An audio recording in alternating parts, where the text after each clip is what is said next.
एक स्कूल बनवा दो अपने गांव में, उस पैसे को इकट्ठा करके एक धर्मशाला बनवा दो जब तुम्हारी बारात ठहर जाए।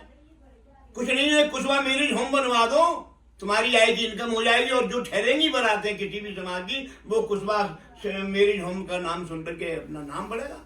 जैसे हमारे यहाँ अग्रवाल सेवा सदन है, मैरिज होम है, ऐसे बनवाओ। तो कम से कम अम्मा दादा के कभी जिंदगी में 2 बुए नहीं खिलाए, चूतड़ों पर धोती फटी, उनने की बेटा एक हमारे ने पंचा ला दे, अरे मुंह पर पैसा ना भी मोड़ाई फीस बननी है। तो धत्तेरी अब तू दुसाला क्यों डाल लिया है, उसे तो मेहतर ले जाएगा ताकत का हमारे आगरा में सब जगह। तो इसलिए इन कम से कम इन 2 चीजों को तो यार बंद कर दो। इससे तुम्हारे बच्चे पढ़ लिख करके अधिकारी बन जाएंगे, और कुछ नहीं बनेंगे तो क्लर्क तो बन जाएंगे, ये मेरी गारंटी है। और मैं कहता हूं वासुदेव जी से कि जहां जहां गठन कर रहे हैं उनको कह दो कि एक फंड तैयार करें। मैं किसी लायक नहीं हूं, जैसे अभी महेंद्र सिंह जी ने कहा, मैं भी 10,000 रुपए दे दूंगा, फंड तैयार कर दो।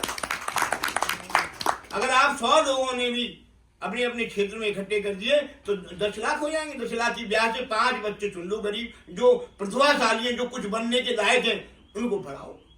और अधिकारी वो ही तुम्हारी मदद करेंगे संगठन की। लो साहब हमसे 10,000 रुपये नहीं, हमसे 5,000 रुपये हर महीने लो। जैसे बीएसपी में है, बीएसपी 4 चलता है, इसी तरीके से।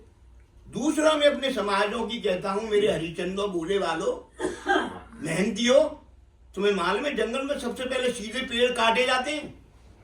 एक तो तुम सच बोलना छोड़ दो, झूठ बोलना शुरू कर दो अगर तुम्हें आगे बढ़ा।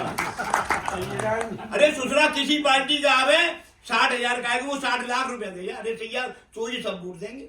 लेकिन वोट अपनों को दो, या वहां दो जहां हमारा हित हो रहा। ये सीख लो उनसे, जाटवों से। मायावती ने 20 साल उत्तर प्रदेश में राज किया, और यही झूठ बोल करके उनने कांग्रेस आई ला भैया, उनने वो आई बीजेपी ला भैया, सब लाए। अरे तुम्हें दंगे कसम अपने भैया बाप की, वो सुधरे ही ना, वो तो मरी गए पहले। कसम भैया बाप की तुम्हें देंगे। अब वोट कहाँ दिया हमने? हाथी पे। तो मेरे दोस्तों, मेरे हरिचंदो, तुम झूठ बोलना जिस दिन सीख जाओगे उस दिन तुम्हारी तरक्की हो जाएगी। और दूसरी, कभी नो है ठाकुर, अभी कहा ठाकुर उसके कोई 4 हाथ तेरे। अभी हम गए दतिया में, हमारे समाज की औरतें सड़क पर सब्जी बेचती हैं, और कह रहे गुरुजी यहाँ ठाकुर हमारा बोला। अरे कौन कौन ठाकुर? बोले अब भी हैं इधर उधर है। हम बोला ठाकुर में एक बार ठाकुरों के सामने यो कर लो, एक बार बाएं ऊंची, तुम नो करोगे जिंदा स्थान तो पड़ेगा ही। एक बार नो करोगे यार, ये तो लड़ने वाले भी हो गए। और उनसे कह दो टाल ठोर करके